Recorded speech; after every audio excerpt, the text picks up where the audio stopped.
ถือไปเลยโอ้กินข้าวอีแล้วเป็นกันคาดบาดเลย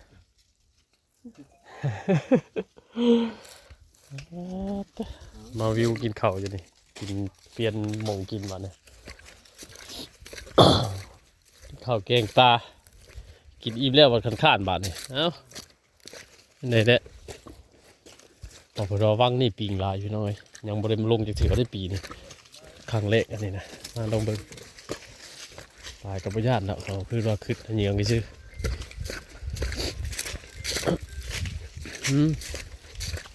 ไปโทรหาโอ้วังนี่ก็เน่าดิ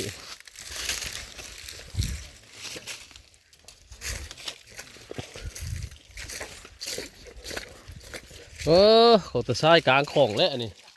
โอ้เนาะได้ไว้ดีอันนี้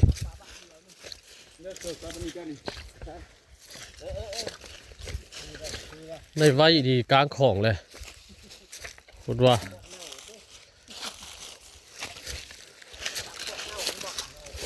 ก็บอกเน่านะจังดิ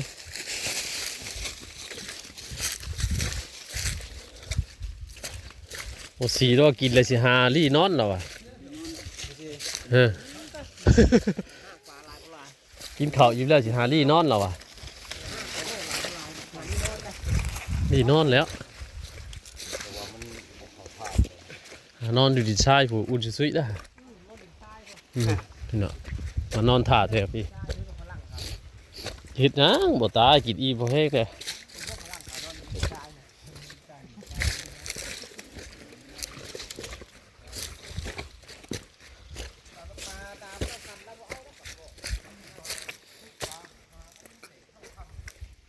ห่มเลยนี่เนาะห่มเลยจุด